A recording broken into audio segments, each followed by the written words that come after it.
This is Three Beards Media. Real talk, no filters, no scripts. From sports to culture, we say what others won't. Turn it up, lock in, because it all starts right now. Live from the AKC Andrew Downs Studios and powered by Revelton Distilling Company. If you want to know where the storm rolls next, you gotta read the clouds over old Midwest. Every yard, every basket, every mat that's worn. You learn to see the future by tracking the storm. We're tracking the storm, watching it form. From Jack Trice's courage to the heroes yet born. Hilton lights shining like lightning in the night. Jack Trice's way, glowing in the stadium lights. From the sweat in the barn to the roar in the stands. Every Cyclone story's written in the land. Yeah, the path gets clearer with each legend swarm. We're keeping eyes on tomorrow by tracking the storm. Dwayne Crutchfield, pounding turf like rain. Big 8 Saturdays, driving through the pain. 2 years, rushing past 1,000 on the ground. Made the whole conference feel that thunder sound. Then Troy Davis hit the hole like a flash. Back to back, 2,000 turn records into ash. Heisman nights, but win or lose that day. Kent Anderson. Welcome back, buddy. It's been about a month, hasn't it, for you? Yes, sir. Things going on, moving around and doing all the different things you're doing. You're a crazy, busy guy. Yes, sir. It's good to be back. It'll be a fun one tonight, too. Yeah, nice job with Seneca. Yeah, buddy. Wow. He was awesome. That was a great guest, great interview. And you know what? They're practicing. I mean, you know, we center a lot around football anyway, but we try to cover all the sports. But, you know, training camp's open. Right. And it made me think of our guest. I remember seeing him as a freshman, man. And he was your classmate. Yeah, we came in the same year. In fact, he stole my jersey number. No, he didn't steal it. So yeah, they promised me 22 in recruiting, and then Sparky Wood said, "Kent, we promised it to, a tailback." I said, "Absolutely." I didn't want to make enemies right away, so I took 23 my freshman year, and Tommy Davis took 22. Freaking Davis. Yeah. How good is this? Look at this guy. Yeah, he's still got 4 or 5 carries in him. I'm telling you. Shit. Look at him, this guy. I remember coming in and looking at him as you guys were sophomores. I was a freshman QB, and sitting here looking. Tommy's 5'9" and 190 pounds, and what a difference between Crutchfield to Tommy.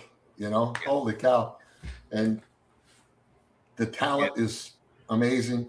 The personality is just lights the room on fire. I can't wait to hear from Tommy and the things he's done and talk about a success story. I know a little bit about it, and a few other people do as well.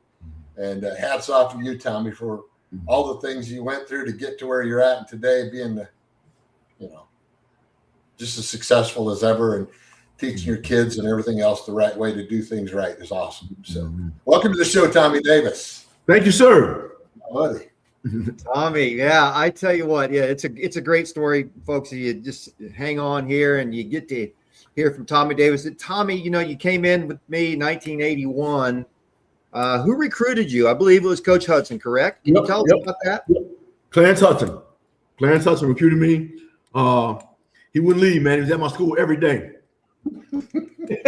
Yep. I believe it. Yeah, old Hudson, he was the man.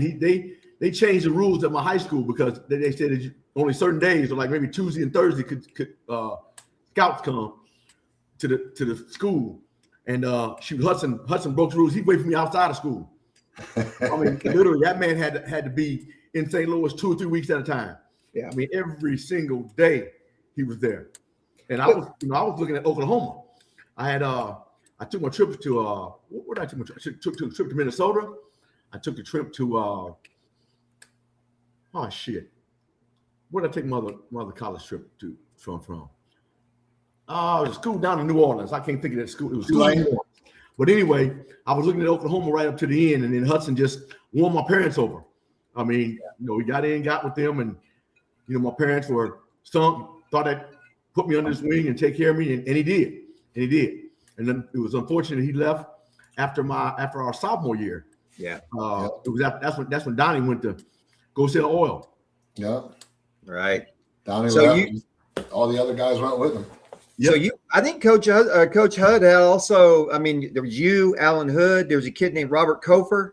Yep. Robert Kofer. Yep.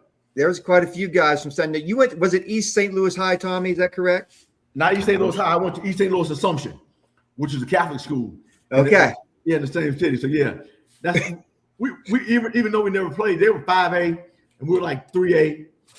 So we never played, but our team, I tell you what, my junior, senior year, high school, we played with any high school in the nation.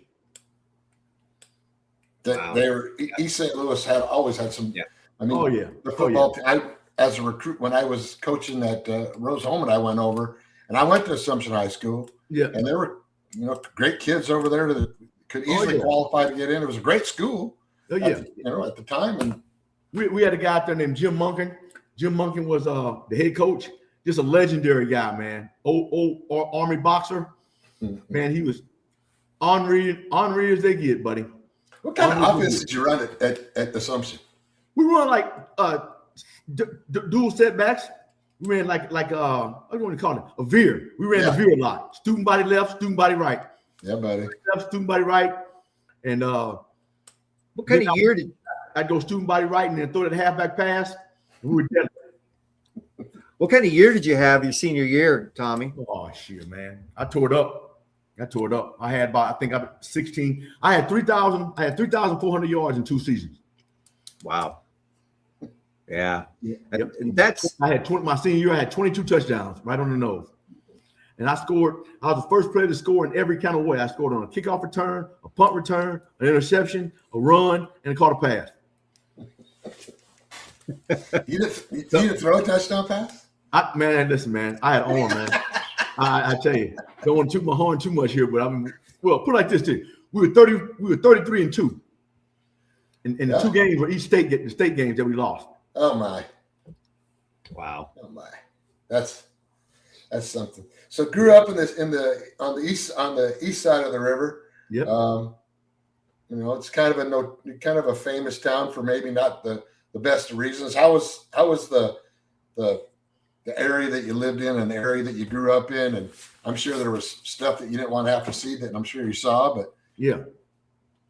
Man, it was just St. Louis is a good town. I mean, East St. Louis is a good town. There's a lot of educated. My parents were both teachers. So, it had its good and its bad. Okay. Sure. But when I was younger, it's gotten worse now. But when I was younger, it's 80,000 people. And I mean, it was a hustling, bustling little town, and so, my parents kind of kept me sheltered from a lot of the riffraff. We had parades and it was just, East Side was booming, Assumption was booming. It was a good time. But yeah, East St. Louis is known for its rough reputation. But a big part of that, man, is what happens is East St. Louis is something else as well. And what they would do is back in the day, they would dump all their mess over in East St. Louis. They come to East St. Louis and do the dirt, then go back to St. Louis. Yeah. So we had a problem with bodies being found, left around town and stuff like that. So I brought it up for that reason because it gets a bad name, but a lot of that name is a very small section, a very small area. Like I said, it's a very small area, and most of the stuff comes from St. Louis. And wasn't Jackie Joyner from there? Huh? Was Jackie Joyner from there? Yes, sir. Yeah. So JJK, she went to UCLA. And Jackie and I are good friends. They still had the Jackie Joyner dinner that I attend, and I've sponsored it a couple times for my business. Yeah, right. Yeah, Jackie Joyner and Al Joyner was from there. Yeah, right. I know. So, Tommy, your transition from East St. Louis to Ames, just coming in as a freshman, talk about what what Ames was like for you then. And just start there. Just training camp coming in. It's a little different story than East St. Louis. Yeah. Well, I came in early. I came up in June, and you had a little odd job, before I got in. But so I got eased in pretty good. I think I got in June. Camp started in I want to say August. August. Yeah. Yeah. And So I mean, it was a great transition, man. Like I said, I just want to play ball, man. I just love to run that ball. I love to toke that onion. And East St. Louis, I mean, I wasn't thinking about that. All I remember was the football and the good family and friends that I had. And coming to camp, I'm not gonna say St. Louis has 4 seasons. Okay, so I used to hang out, and it used to snow a lot more than it does. So I used to hang out in the snow. I used to love to play in the snow. I love the cold. So it wasn't a big transition. Now, when we got down toward the end of the season, and we were, hate to say this, we're 2-7-2, and it's freezing and the ground's frozen, and I mean, it's a different story. But fortunately enough, all 4 years I played. So I played in every game as a freshman. Played as a sophomore, didn't miss a game. Played as a junior season, didn't miss a game.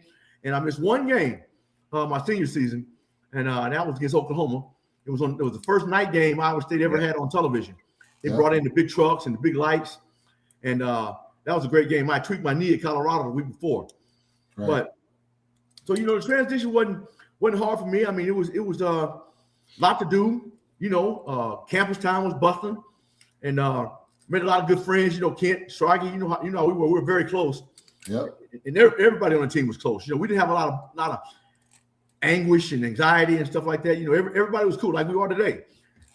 Everybody was cool. Everybody cared about each other. It seemed like our class, everybody came from a good family. It just seemed like they were good. Mom and dad there all the time.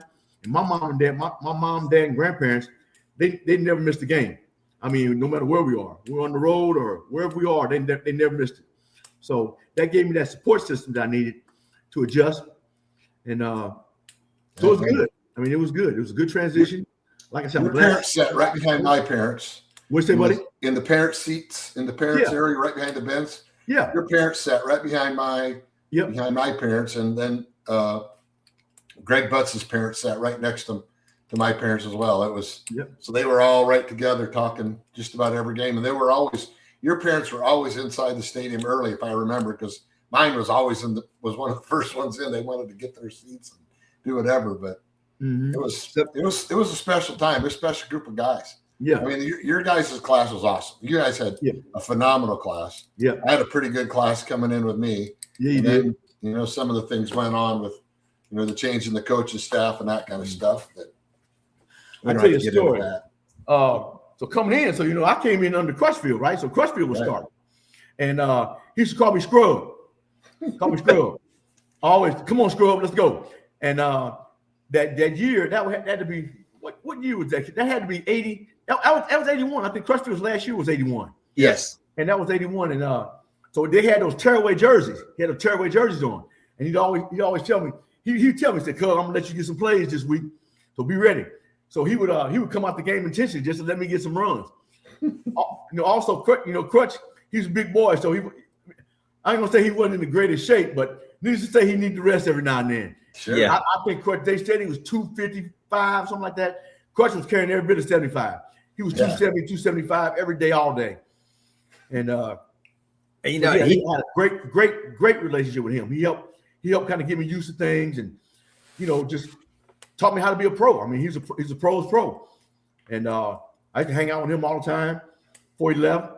And I need to catch up with him because I heard he's got a trucking company or something like that out there. I had his number at one time, and then I switched phones, and all my contacts went haywire on me. So I've had to regroup them. I'm going to try to dig that up and find it because I'd love to have him on the show as well. It'd be great to have him. He's a good man. Yeah, good he man. is. So you two, what a contrast too, because you were, Tommy, you had a burst, you were slashy, and not that Crutch didn't, but I wouldn't characterize Crutch as anything. He wasn't slashy. He's just going to knock you in the damn teeth. But you had such burst and acceleration and slash.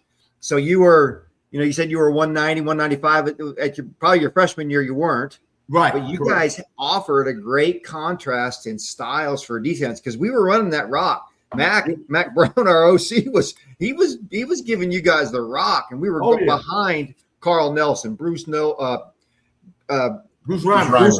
Carl Nelson, Ted Clapper, those guys, Bruce and Carl, were in the league for years. Yeah. And they had a weight on their fingers coming downhill.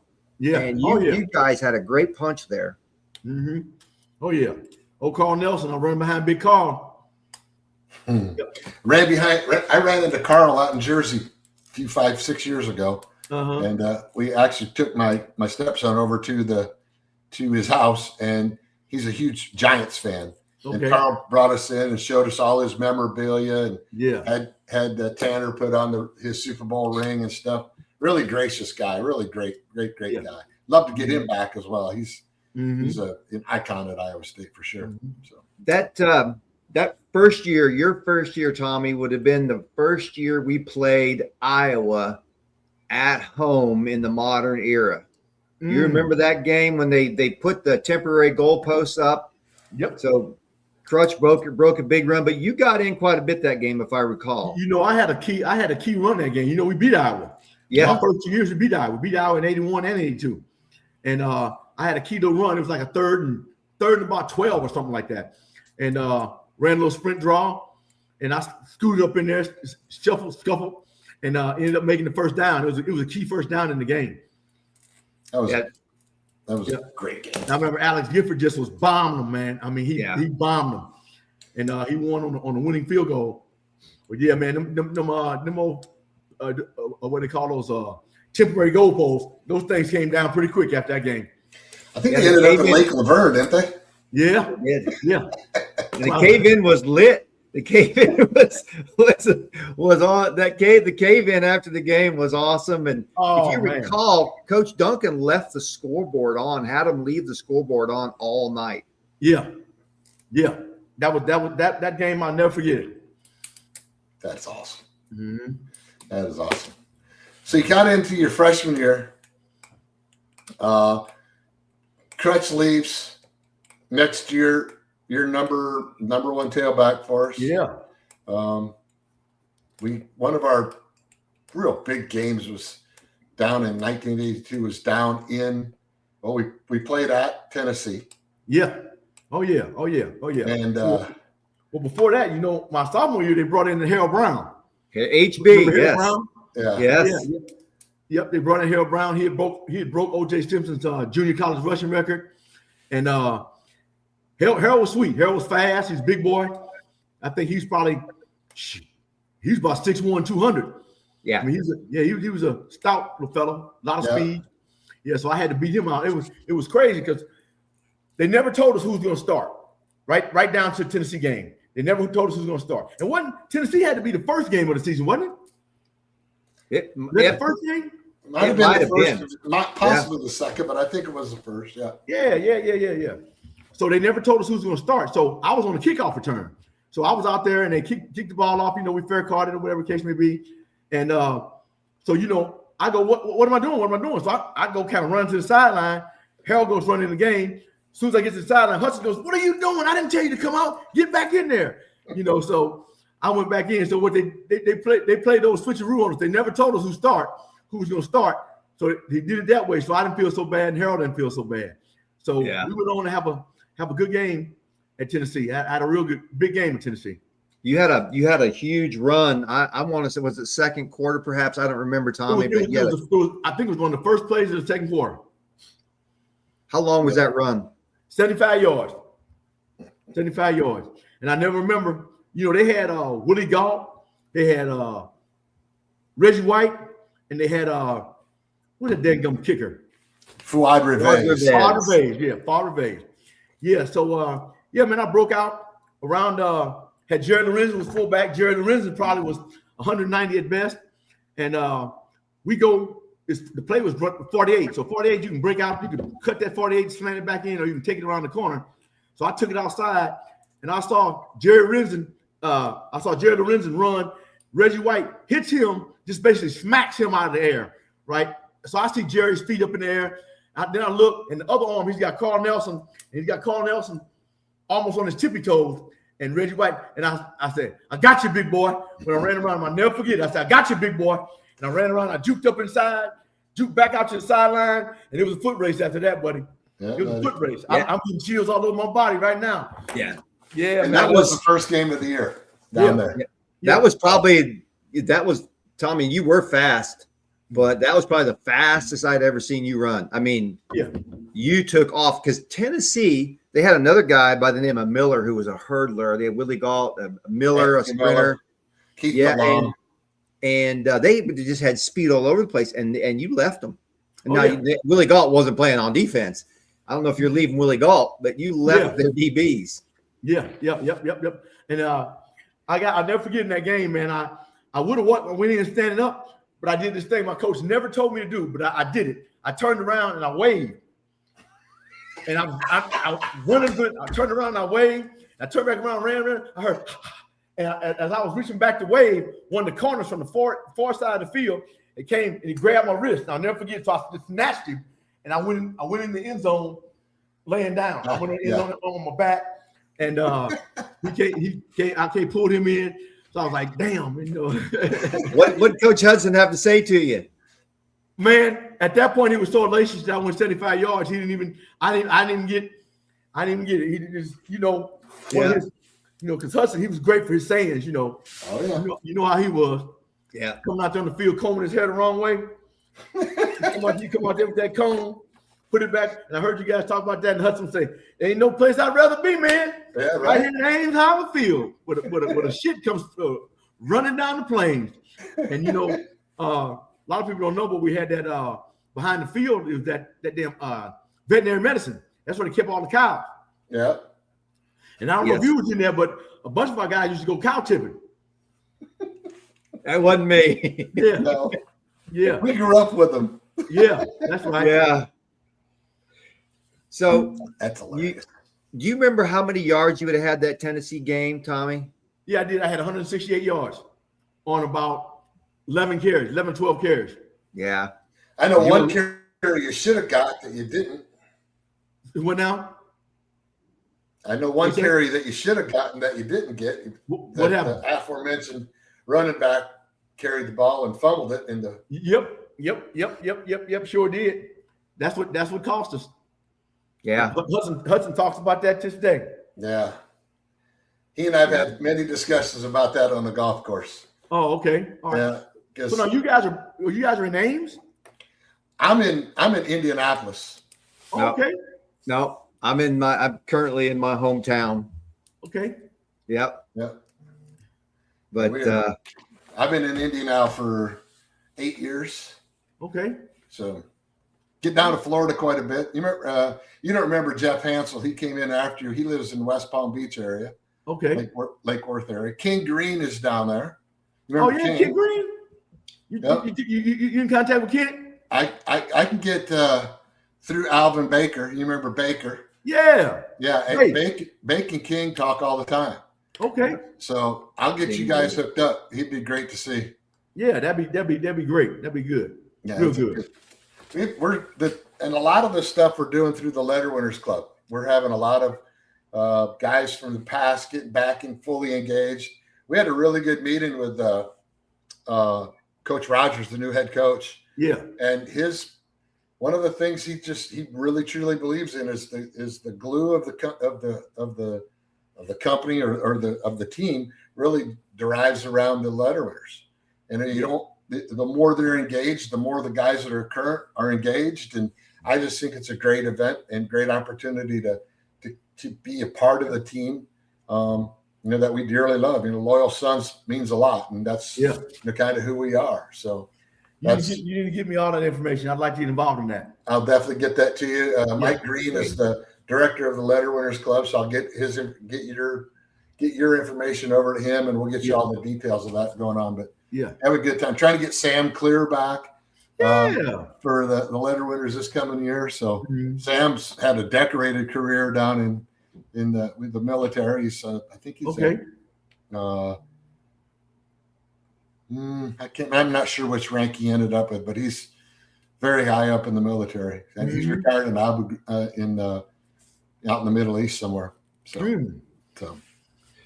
Tommy, do you have a game, a memory, a certain play that when you think back at Iowa State, or a moment, or just any, what are some of your most cherished memories, maybe on the field and off the field, that you recall that just, and it doesn't even have to be anything about, your run. It might've been something that you did with a teammate. What can you share with about your time at Iowa State? Some highlights. Well, a highlight was my relationship with Crutchfield. I mean, everybody looked up to him, everybody idolized him, and he really took me in. So that was something that I felt comfortable about. He guided me. I listened to his tutelage. That was it. But I have to tell you, my highlight has to be that run. That run at Tennessee. I remember that. We're down at the World's Fair. The World's Fair was jumping, man. They were playing and that's why I just broke it, man. I had that rhythm. I was bouncing that whole game, man. I was just bouncing. It was that's all you hear. And man, just running free in the air, knowing you're gone. Just gone at the World's Fair, So just I'll never forget that day or that run as long as I live. And that it put us in a position to win the game. Yeah. Unfortunately, we didn't end up with that, but that is what it is. You can't that time in the hallway when Kurt Gowdy come in and you say, Tommy, listen up, man, listen. And I heard that voice, that legendary voice, man. And we had I think it was the first game of the season. It was on national television. Yeah. Yeah. Yes, it was. Kurt Gowdy and Lee Grosscup. Those are the two commentators. And I think we actually went into the sports information at one point, or whatever room he was in. He might have been in the meeting room, went in there and kind of talked to him a little bit. And sure did. Said hello. Yep. Ken, you were coming down the hall. We just happened to be in the building. I don't know what we were doing because it was before the game, so I don't know what we were doing in the building. But I think it was early before the game because we weren't even dressed yet. I don't think we were dressed yet. Correct. Yeah. That's correct. I was thinking I don't know why I remember that, but I seemed like I was there with you guys because it was in the offensive team meeting room, and I think it was on Friday. Mm-hmm. They were doing the pregame stuff before. Could have been on Friday before, because the game obviously was on Saturday. Because there would have been no reason that we would have been in the Olsen building on Saturday morning, or at that part of the Olsen building. Yeah. I remember sitting there with you. Yeah. Weird how that. Just different times. I talked about it on the pre-show about how when we were in Hollywood for me and Alex and KT and Johnny Espinoza were out there. We were watching a movie at Grauman's Chinese Theater, and we're walking out, and your little ass comes walking out of there. Yep. You watching Footloose. It was funny as hell. It was awesome. Yeah, that was awesome. Those were the days, boy. Yeah, buddy. But I tell you, another memory I had was, without a doubt, is my relationship with Coach Hudson. Yeah, right. He's just been there. He's been there all my life. We got together, hooked up a couple years ago, looking at some business opportunities in St. Louis. And man, that guy never died. He never gets old. He's amazing. He's amazing. Never gets a day old. And I know he's 80 plus. Oh no. He's in his early 70s. He's not as old as early 70s. Yeah, man. Wow. Yeah, and the dude can hit the ball in golf like you can't imagine. Oh, he's man, unbelievable. That guy, man. That's one of the greatest men I ever met. Yes, had the privilege to be associated with. He was on our show. We had a double episode of him with what his background and where he grew up and the things he overcame to get in and everything else. So Oh, he can talk now. Hudson will fill up the mic. Oh yeah, that's for sure. So you remember, life's good. God is good, man. That was a good time. That was a time in my life. Got many memories. Do you remember that staff, Tommy? The coaches on that staff? Man, my memory seems to forsake me at times, but I don't remember. I remember Mac Brown. I remember Dave Campo. I remember John Fox. DeFady. Remember Coach DeFady? Yeah, Coach DeFady. DeFady was a piece of work, boy. Well, he went from the running back coach to the tight end, so I got to work with him too. That was that's right. That's right. Crazy stuff. Yeah. I was. There was a lot of great guys that come in. You think about it. Dave Campo was a head coach in the NFL. John Fox was a head coach in the NFL. Mac Brown wins the national championship. Sparky Woods was head coach at the University of South Carolina, and at let's see, App State. Gerald Odell, athletic director, Charlie Sadler. Yeah, just a great bunch of guys, a great bunch of human beings. Coach Hudson, went on to, lead a corporation, and he was also at the University of Minnesota, and now he's an author, and he can still hit the crap out of a golf ball. Just a lot of amazing men. And that's what Schrage was talking about. I'm really excited to see. We got to get you back for a game, but I think you would like the new philosophy. I think at Iowa State, I think they're going to be coming downhill. They're going to have you're going to see some weight on the fingers of their old linemen. I think they're going to be coming off the ball, and it'll be a running back's dream. Well, look at that right there.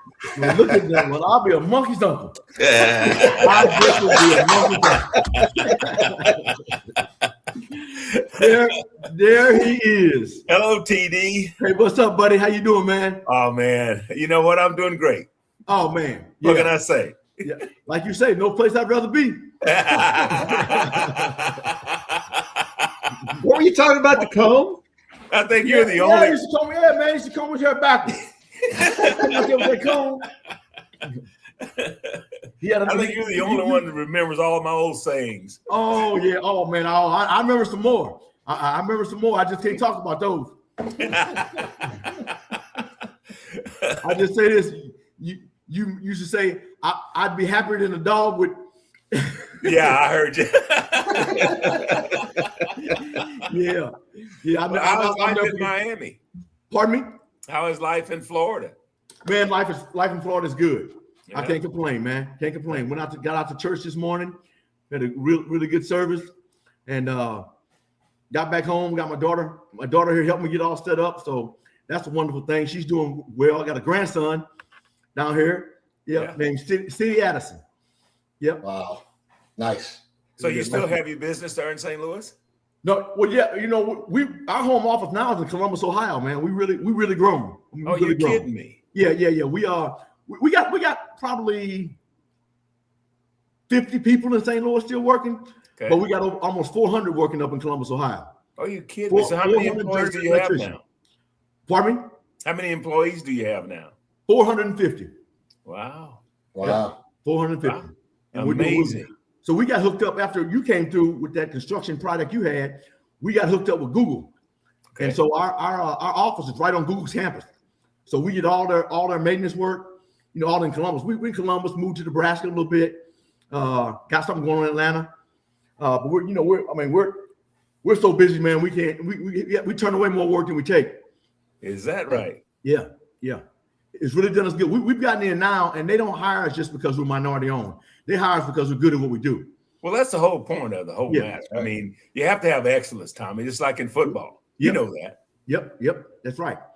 Gotta have it, man. We self-perform all the power that comes in. We do the fire alarm, do some of the big power, do some of the main line. So I own an electrical contracting firm, right? And we all do is big commercial. So we did the stadium. Do stadiums, like I said, data centers. Our main thing is we're an expert at data centers. Yeah, and we're certified, all kinds of certifications and credentials. So yeah, I mean, we they call us the SWAT team up there when they get behind on any they get behind, the big boys ever get behind. They call in us.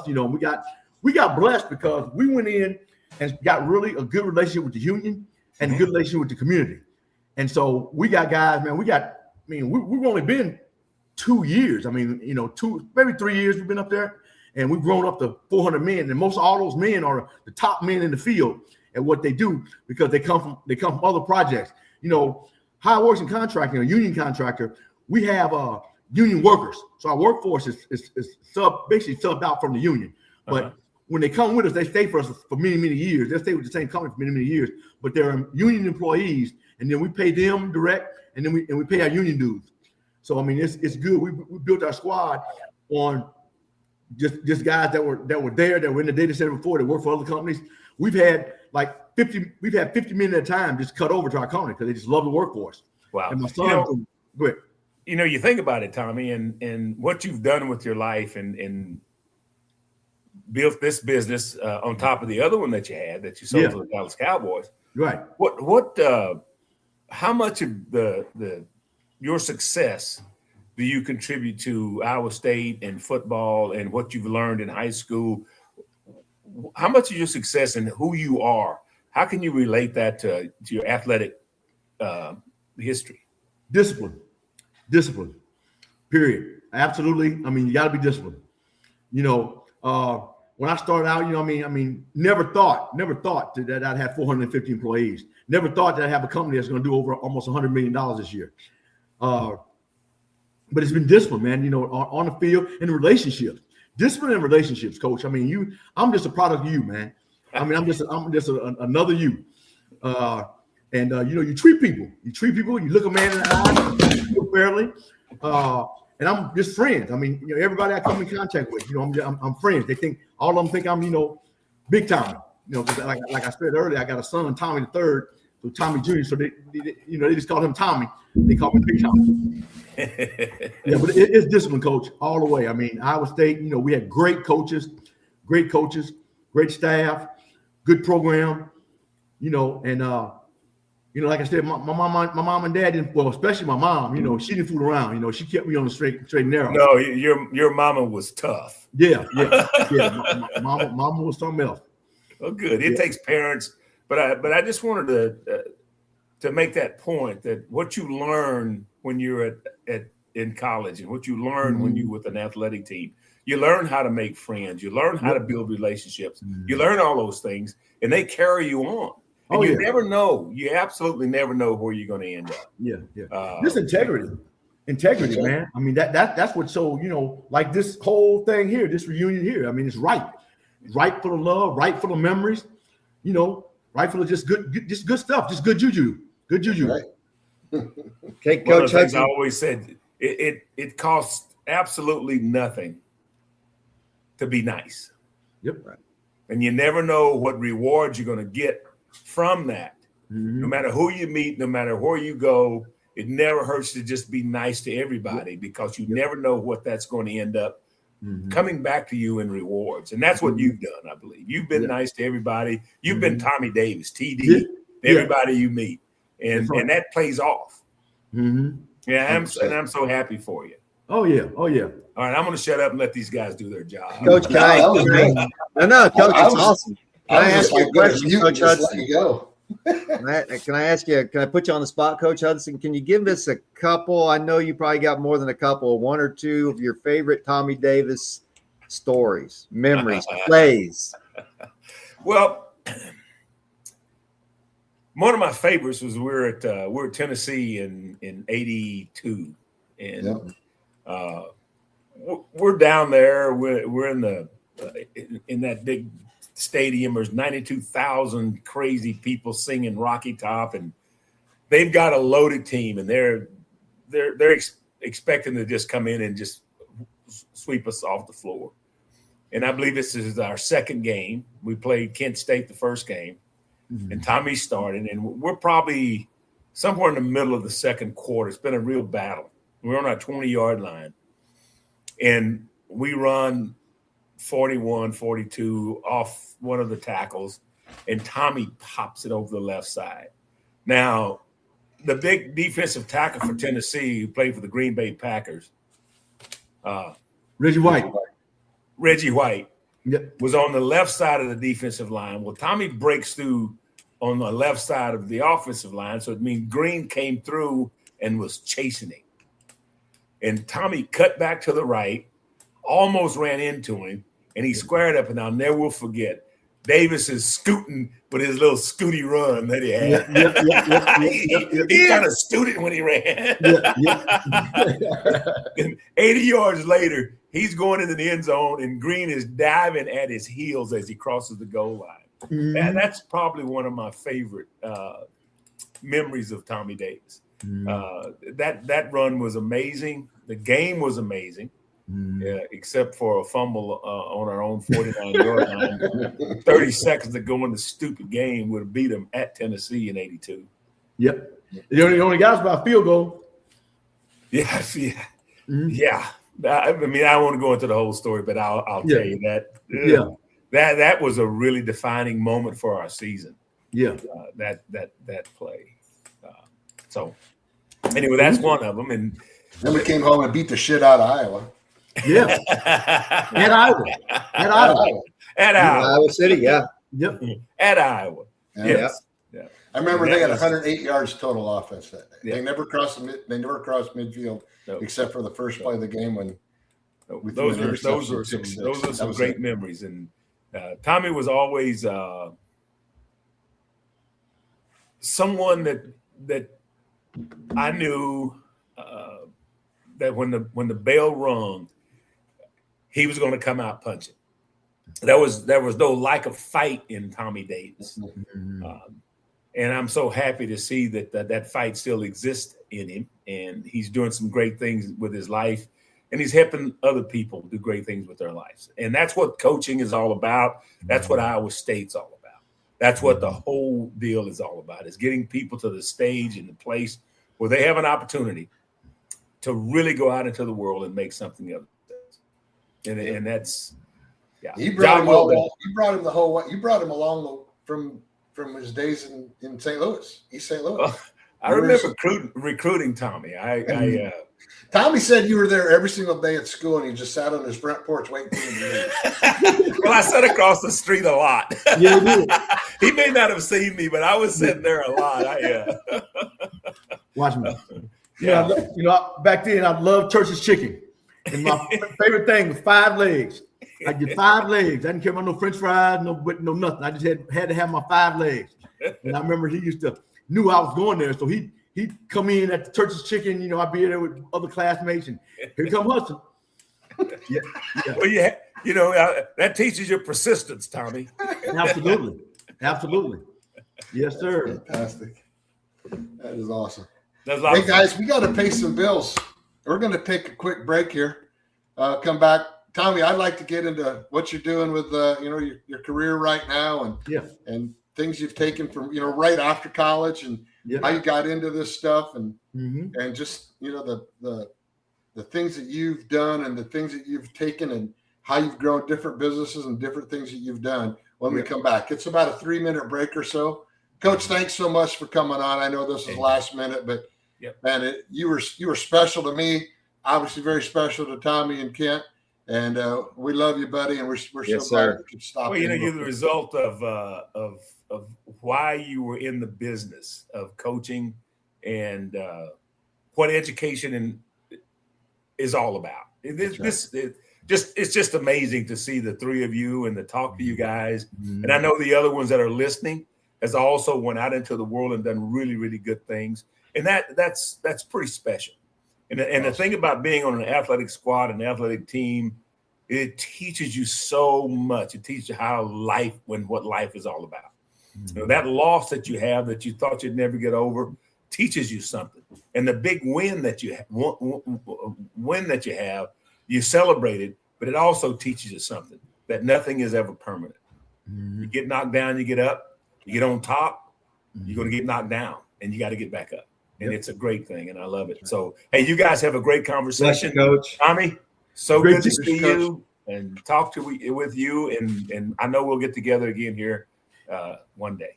Yeah, we need to catch up. I got your number. I'm gonna be calling you this week just to catch up. Man. Yep, love to talk to you. All right, good seeing you, Coach. I'm proud of you, man. Hey, I'm proud of you. Hey, Tyler, take us away, buddy. What happens when Iowa grain meets world-class craftsmanship? At Revelton Distilling Company, every bottle begins right here in the heartland. From locally sourced Iowa corn and rye to the final pour, our grain-to-glass process ensures exceptional quality in every sip. Whether you're enjoying our award-winning mulberry gin, smooth honey whiskey, or rich whiskey and cream liqueur, you're tasting the best of Iowa in every bottle. And now, Revelton can ship directly to 48 states across the country. Visit ReveltonDistillery.com and have Iowa's finest delivered right to your door. In the heart of Des Moines, one name stands above the rest. Step inside, where tradition still matters. Warm, familiar, unmistakably Iowa. Where every guest is welcomed like family. Service that's personal and never rushed. Fresh starts made daily. Iowa beef, hand seasoned. Guided by fire, built on flavor. Served with pride. A bar as bold as the menu. Featuring the old-fashioned we're known for. A place that stays with you long after the night ends. Iowa Beef Steakhouse, 1201 East Euclid Avenue, Des Moines. Steak done right. Buying or selling a home is one of the biggest decisions you'll ever make. That's why choosing the right real estate team matters. The Jenny Farrell team with RE/MAX Concepts has been helping families across the Des Moines metro find the right home since 1998. Born and raised right here in the community, Jenny understands the neighborhoods, the market, and what truly makes a house feel like home. Whether you're buying your first home, upgrading your space, or preparing to sell, the Jenny Farrell team provides expert guidance every step of the way, from market analysis and listings to negotiations and closing. Their consultative approach means you'll feel confident, informed, and supported throughout the entire process. Jenny Farrell Team, RE/MAX Concepts. Call or text 515-779-7500. Visit jenniferfarrell.remax.com. Experience you can trust. Results you can move into.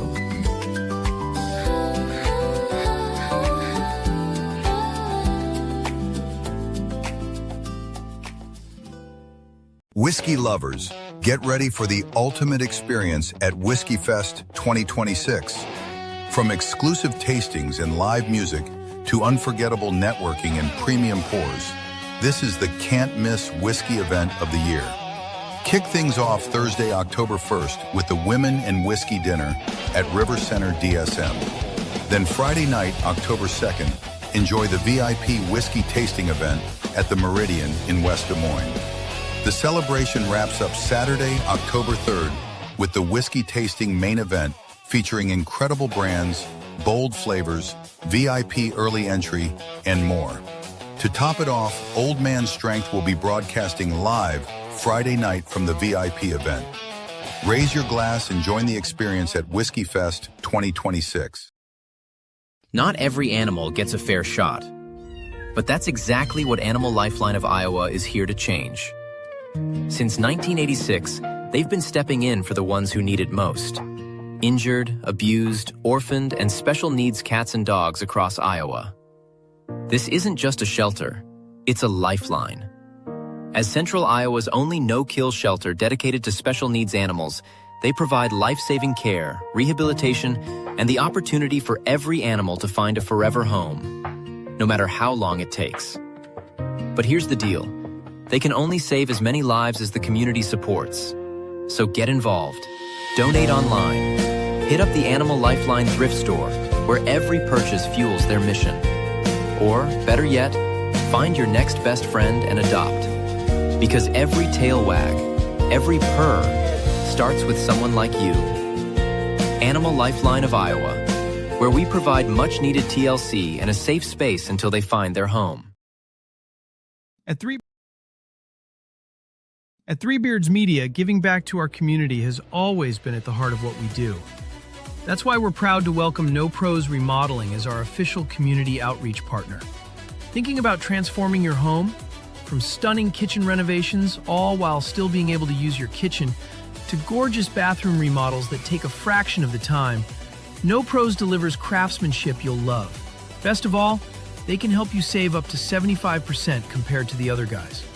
When you're ready to transform your home into your dream home, call No Pros Remodeling at 515-679-6509 or visit www.nopros.com. No Pros Remodeling, creating stunning home transformations while helping Three Beards Media make a difference in our communities. And we are back. We're back. Man, we got a lot of ads.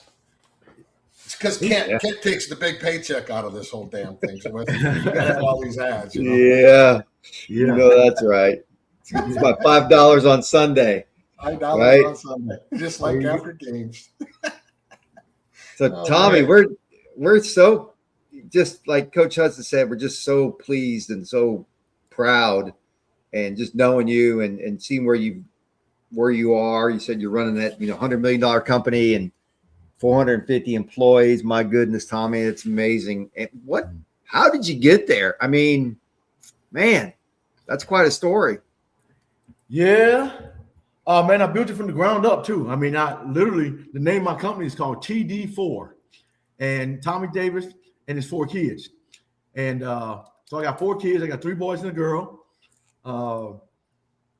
Came out, man, just, I was working for a general contractor, and I was doing some business consulting. And I said, I want to start. They said, you need to start your own business. You got the right charisma. You got the right stuff. And so I got into it. I said, I want to be a general contractor. He said, no, man, you need to try specialty contract. The specialty trades is where the money is. And so I found an electrical contracting firm. I found a partner. I partnered with a company called Guaranteed Electrical. That's they're 130 years old, and they're one of the first electrical contractors ever founded in the United States.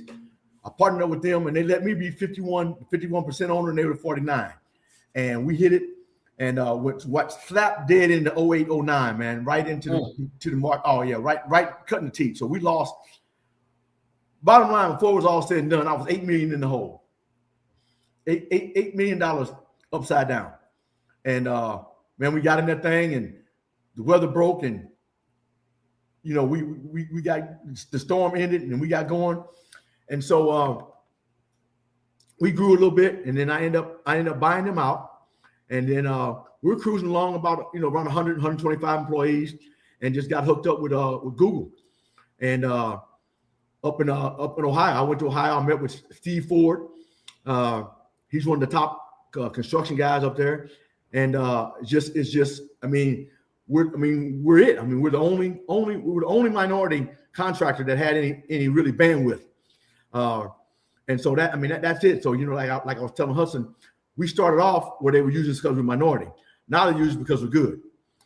And one of the best, one of the top rated contractors up in that area and around the country. So man, it just happened. Just happened overnight. And like I said, my son has a silver thumb. I mean, ever since he's been in it, he befriends the guys. Most of these guys are his age. And that's the thing. He's 35. Most of these guys are 35 to 45. Even younger, the electricians that we employ. So, that's just it, man. Hard to determine why they're building data centers. Well, it's AI. I tell you exactly what's fueling my business. It's AI. They got. So we build a platform for AI to run on. So the data centers, and the AI that Google provides, and Intel and Microsoft. We got men at Google, Microsoft, Intel. All the big ones. We got men working on their campuses, and it's been good, man. It's been good. I kind of stepped away a little bit. I went to a little health issue. I got diabetes, and so I went through a little health issue. Couldn't take as much pressure and stuff, so I fell on back. My son said, "Hey, Dad, just keep your pay, keep what you're making. Keep doing your bonuses or whatever. Don't worry about the money. Just go take care of yourself." So, that's pretty much what I've done. I advise, of course, regular on any major decision. We chop it up, talk to them. I'm the chairman of the board. And, but other than that, man, just, TD4, that's what it is, man. It's growing like wildfire. I mean, we're being super duper careful because we don't want to get too big too fast, but it's in a controlled environment. So, we're doing pretty good. And the good thing about it is, when you're have a union contract, you probably, so of the 450 employees, we probably got 350 core guys, core guys that have been around for years. Yep. And then the other guys, they end up going back to the hall or going places else if we come down. But hell, we haven't come down in 3 years. It's all been growth. And I think with AI, it's going to keep going. I'm going to go back one part of this thing, and you said something that I'm going to disagree with. Okay. You said it happened overnight. Dude, your grit, your fight, your resilience, your ability to overcome, to become was the overnight. Yep. That was you. Man, I tell you what, I I appreciate that a whole lot. This is the truth. I mean, Tommy, if there's one thing we all knew about you, from my freshman year and Kent coming in with you, is that you're going to give it your best. Oh yeah, we're going to get the best of you at every point along the way. Come hell or high water, whether it's on the football field, in the weight room, partying outside on Saturday after the games. Yep. You're giving it your best. And there was no mistaking that was going to happen. Did we foresee Tommy Davis running an electrical contracting company like that? No, but I think we all knew that there was going to be some level of success that you were going to hit that we're all going to look back to it at some time. I mean, it was all there. Yeah. I tell you, I thank you for that. And it is. I mean, it that's just it. I mean, people just say, I mean, how did you do it? They always ask me how I did it, and I was like I said, I was too busy doing it to figure out how I did it. But it's that fire. That get up every day, man, with the fire. Like I said, up in the morning, 6 o'clock, doing what you got to do, going to the gym. And then it's keeping your nose clean. That was one of the biggest things. Is that everywhere you go these days, they want to check your background. They do a background. They want to know who they're dealing with first. And the one thing that's blessed me in this industry is my background is clean. I mean, if you do a background check on me, I got a ticket in 1982. I got a speeding ticket in 82, and that's the only thing on my record. Yeah. It's amazing. Yeah. I want to tell you guys about so we never talked about WeTrack, okay? And what WeTrack is I came up with the idea to put chips in I developed the idea. Okay, long story short, went to the Rams Super Bowl. I think that was 2001. Yeah. I went to Super Bowl with the Rams, and after the end of the game, I was there with the team, so I was in the locker room and everything. And at the end of the game, all the players took their jerseys. Well, the owners wanted the jersey, so they got all pissed off at Todd and they were trying to get the jerseys back, and it was just this big fuss. So I said, Todd, how do you keep track of this? How do you know who's what? And he said, I don't. He said, I just use this pencil and pad. He had a pencil and pad. He kept everybody's equipment on. And I said, well, man, we need to find a way. And he said, man, if you could just have a pile of clothes and you could point a scanner at it and just read what's in that pile, you'd be rich, because no NFL team has this under control. And so I came up with the idea. And I also knew about RFID, which is a computer chip. It's a little chip. So we started embedding RFID chips in the game-worn equipment of the players, and we did it in the footballs. And so when Emmitt Smith found this company, Emmitt Smith came in. Emmitt Smith came in as an investor. Mike Jones was an investor. Mike Jones made the tackle in the Super Bowl. Yeah. And they're both investors. And we took this thing on run with history. And so when Emmitt Smith broke Walter Payton's rushing record, you'll see he carries the football to the sideline. He carries the football to the sideline. He hands it to Mike McCord, who's the equipment manager for the Dallas Cowboys. He hands it to McCord. McCord handed it to me. I put a chip in the ball, aired it up, and so a football basically has a bladder. So it's like a rubber ball, and the skin is what shapes the football. So in there's a little bladder. If you deflate it and push down the numbers, you push it on the not the damn numbers. What do you call it? The strings. You push on the strings, it opens up a little hole there, and you can put the chip down in the bladder. And then once you air it back up, it gets embedded. It gets in that tacky butt. So you got to destroy the item in order to get the chip out. And so the day he broke Walter Payton's record, he was chipped from head to toe. He changed uniforms 4 times. The first uniform went to the Hall of Fame, went straight to the Hall of Fame. The other one went to Jerry. Emmitt kept one, and we sold one with charity. And so wow. We broke WeTrack. So right now today, if you go out and look at it, you go do a search on WeTrack, it's going to come up different pieces of memorabilia. WeTrack memorabilia is still the most expensive memorabilia on the market because there's no doubt it's real. That's yours? That's fascinating. Yeah, that's mine. Yeah, that's mine. That is fantastic. I found that. I sold it to Emmitt in the NFL. It's been about 7-8 years ago. That was like I said, that was 7-8 years ago. But yeah, ingenious. Yeah. Mine was always working, wasn't it? Always working, man. Always working. Yeah. Hey, let's talk about some of your teammates, some of your memories, and some of your teammates. And I want to go first back to your homeboy, and he was one of my very best friends, Terrence Anthony. Baby, that's right, Terrence Anthony. Talk a little bit about Baby Jack. So Assumption High School, where I came out of, I mean, we really I mean, we sheltered our young boys. I mean, the young boys, the older boys, we sheltered. And I think Terrence is 2 years.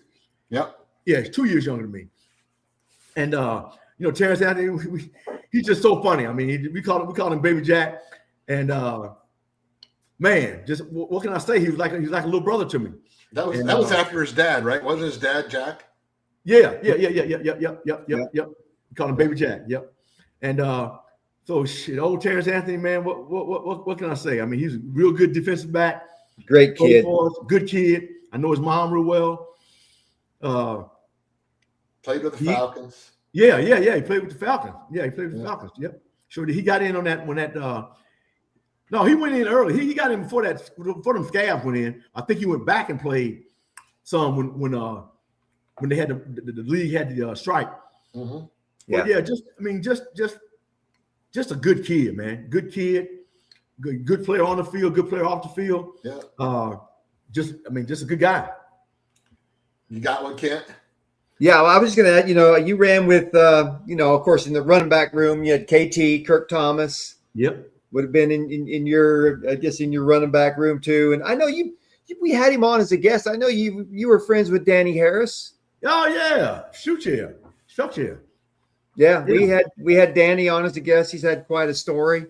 And, I know you ran with Danny a little bit occasionally. And of course, Danny was just always looking for because you would have been an older and upperclassman for him too. Yeah. But he was looking for some mentorship and, You were a senior the year he went to the Olympics. Yeah. In fact, it was the 84 Olympics. Yeah. Yes, sir. I think it was 42 years ago, like 2 days ago that he did it. Because Noel, the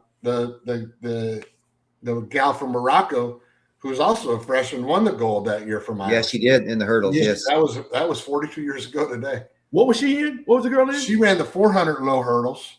Okay. And she was an Iowa State freshman. And it was 42 years ago today, she won the gold medal as an 18-year-old. Yeah. And 2 days before that, Danny won the silver as an 18-year-old. Yep. Danny, what was it? Who was that guy who won the gold? Edwin Moses. Edwin Moses. Yeah, Edwin Moses. Yeah.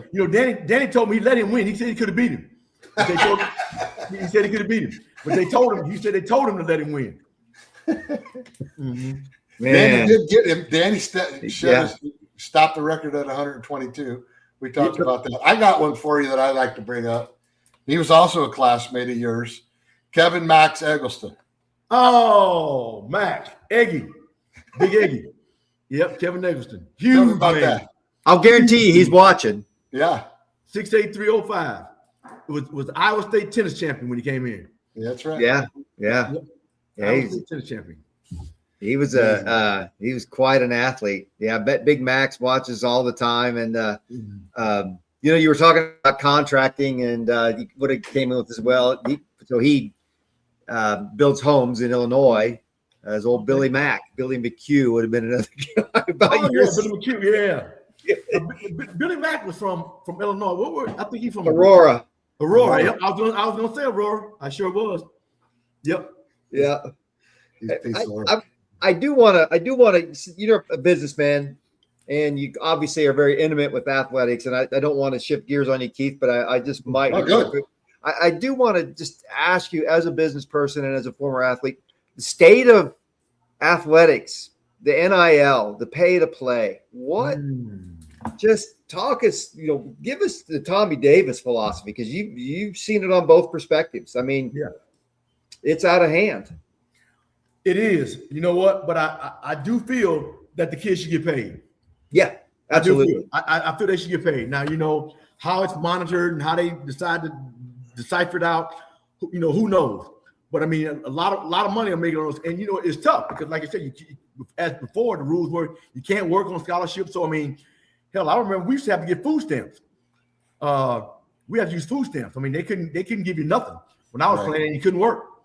So I mean, I think that's tough on the kid, especially a lot of these kids. They come from, they don't definitely come from joint home families. Come from single moms. They got to provide. I mean, and they got to live. And I think that sometimes, back in the day, that's what deterred people. It was a distraction. because I mean, hell, I'm living off food stamps. I don't have any money in my pocket, so that leads to distraction. So I think that I don't really know. I'm not real versed on the NIL and what they do and how they determine who gets what, but it is a business. I mean, it's a business, and these kids can choose where they go, where they want to go to school. With the whole being able to move around thing the way it is today. I mean, it wasn't nowhere near like that. I mean, you had to set out a full year, almost no matter what, when you moved around before. And the word is that they're going to a 5 for 5. You got 5 years to play 5 seasons. Okay. If you do want to transfer, you get 1 free transfer. If you try to transfer again, you got to sit out a whole year. Okay. So it sounds like I don't know if this is past yet or not, but I know they've made some rules changes around that. There's going to be some. There's no longer the pay for play that's going to be available. It is going to be monitored. It is going to have some legal things around it. I don't know if it's ever really going to get through it, but I think it's in the bill, but it hasn't passed. That way. Okay, so it's in there if they get it passed, and they need to. They need to do something. I mean, it's not doing the kids any good. I mean, you think about it, and we brought this up many times. You had 25 guys left Iowa State, 24, or it was more than that, but 24 of them ended up at Penn State. We had other guys go to UTEP, and other guys go to UCLA, and go to these other places. They got 1 year left. What are they going to do? Yeah. What are they going to do? I mean, they're not going to have this. They're not going to have this camaraderie of 40 some years of teammates that weathered the storm for, we went through some shit when we were there after Duncan left, and those 3 years, it wasn't the funnest times. No. But, we stuck together and we kind of figured it out. You brought up on our pre-call, we had a 2-7-2 season in there. Yeah. But in 5 of those losses were a total of 10 points. Yeah. 2 of them were ties, and then 3 losses by a total of 10 points. I mean, it was just little things. And I think some of that little things had to do with some of the leadership that we were given to us as players. And we just weren't there yet. We weren't ready to make that final plunge. I think the Oklahoma game, if you're not injured in that game, and hell, you're averaging 4.3 yards a carry that year. Yep. You're gonna do some damage because there was holes in that game. Mm-hmm. Just different things. But we can reminisce about a lot of that stuff. But like Kent said, and we've talked a little bit, Tommy, just proud as hell of what you've done, the things that you've been able to do, come up and just pull the bootstraps up like everybody has the opportunity to do. And you said, hell with it, I'm going to do it, and I'm going to do it the way I know how, and it's with grit, determination, and a mindset is I'm going to fucking win, and you did. Yeah, appreciate that. Now I'm going to put you on the spot, though. Okay. We're going to take about a 20-second break. Okay. And when we come back, you are king for the day. Okay. We call it the storm anchor, and whatever rule that is in sports that you want to change, you can change whatever rule it is you want to change. We're going to take a quick 20-second break. We're going to make you think fast because I know you can. Yeah. And we're going to come back. And what rule would you change? We'll be right back. In college football. Or wherever. In sport. Okay. All right, buddy. We'll be right back.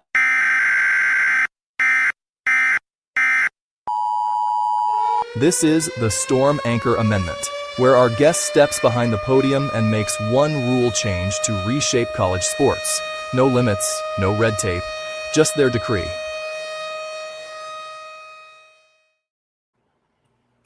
As long as you need, Tommy, whatever you want to talk about, you're king for the day. Let us know what you want to do. Well, I think what you got is I'm torn on this subject, man. I'm torn on the subject because, like I said, I know what I went through as an athlete, and I would have loved to gotten paid while I was going through it. But I think, it takes away what's the desire to continue. I mean, you give a kid money who's never had money before. I mean, here you go. I mean, it's a huge distraction, and I'm surprised a lot more kids, don't just take the money and go berserk. So I think getting some rules around the NIL will help college football as a whole. Getting the rules right, but also protecting the kid. Protecting the kid from all that money. all the entourages that these guys have, you know. And, you know, when I was in college, man, hell, I was just trying to find my way, you know. And if somebody would have dropped, you know, $100,000 or less alone $1 million on me, you know, I don't know where my desire. I mean, I love the game. Don't misunderstand what I'm saying. I always love the game and have passion for the game. But I think that keeps them going. Also, you know, I mean, I can make a little money here in college. I can make a lot of money in the NFL. But hell, some of these guys in college are making, you know, millions of dollars. Yeah. You know, so I would just like to see that they get the NIL under control. They help the athlete out, you know, help the student athlete out. I mean, if this was a fund or something that they can have. But, you know, I mean, I'm torn. I'm not a big up on the rules guy. Don't know a lot. Can't give you nothing groundbreaking that I have. But just like I said, just clean the game up a little bit. You know, clean it up a little bit and protect the kids. That's my biggest thing, is protect the kids. Just you know, football long time ago, football went away from, you know, coaches being like father figures to us. You know, right now those guys, because they're on the hot seat. They're on the hot seat to win. They got to win. They got to win quick. So that's my deal. Just that's good. Clean it up a little bit. You know, have some commitment. But you're right, Kent, when you said about building that camaraderie like we have here. I mean, you know, the solidarity. You know, it's a lot of individual stuff in ball now, and I think that takes away from the wholesomeness that you know that a team environment can create. You know, 100%. I mean, it's there's good and bad things to do with money in every walk of life. You know, Coach Hudson, who we chatted on just a little bit ago, one of the things he thought they needed to have, and Coach Walden said the same thing, was they should develop a fund while you're playing. So that when you leave, you got a little nest egg to get started with, because I mean, you don't have that opportunity to earn any money when we play, and we just didn't. And you know, I think those are all good ideas, and I knew you'd come up with something that's. I hate to put people on the spot, but I don't want to give them too long to think about it. What happened? We lost him. Are you there, Kent? I'm here. Okay, but I don't know. Tommy, if something came off there, but we'll wait a few minutes. But yeah, you didn't like me putting him on the spot. Yeah, man. Well, I just got a text from Tyler. He didn't know what happened either. So okay, but I think we were about at the point where we wrap it up anyway, and we were wrapping it up for sure. I'm back. I don't know what the technical difficulty. I put you on a spot. You didn't like it. You're just going to punish me for that. Give me some dead air time. I get you. No, not at all. Not at all. Sorry about that. Yeah, buddy. Hey, I'll be down in Florida coming up in later part of October. Be good to hook up with you. Maybe grab dinner or something some night. That sounds fantastic, man. Make sure you look me up. I definitely will. Definitely will. I get all over the place, so I will be in Florida at the end of October. It'd be good to get together and hang out. Love to have you back at Iowa State. I know, Coach 22, Rogers. You got to get back, man. You got to get back, 22. Yep. You do. And you know what? I'll say it this way: maybe not so much for you or for some parts of it, but there's people that are back there that need to see you. Yeah. You know what I mean? Everybody kind of hangs on these different moments of I got this or I got that, but you know what? Life's short and people need to see it, and we need to see them. So, you know, it's we all went through a lot together. Tommy, it's been years since we've seen each other, but here's the thing that I think college athletics used to give us that they don't get as much today. And that is, you know, with everybody transferring as much, and I'm glad they're going to reel that in, but we all hung there and hung through it and developed this bond that even after, Jesus, is it been 40 years? It 42. Still seems like yesterday. It's still the same. You can't break that bond. 40 years doesn't break the bond. Yep. And that's just seeing you today. I lit up 22, man. Tommy Davis. Oh, just look at that smile. See, that's that guy I remember. How can anybody tell him no to their contracting bid, right? Yeah, that's right. $1 million smile. That's it, buddy. Just beautiful to hear your story. Great to see you. Yeah. And you look fantastic. Like I said, I think you still got 4 or 5 carries in you. Yep. So, Tommy, I ended this about the same way, and it doesn't ring any more true than it does for you right here. From this loyal son and that loyal son, we appreciate you being a loyal son. All Thanks, right. buddy. Thank you so much. You got it. Have a great day. Okay, thank you, man. Thank you, guys. Great seeing you. You too, Tommy. Bye.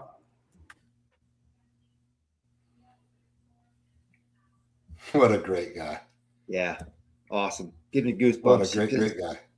Just a great story. Yeah. Just a great human being. Came in, Tommy was always full of energy, and you can see that it's still there. That spark is still there.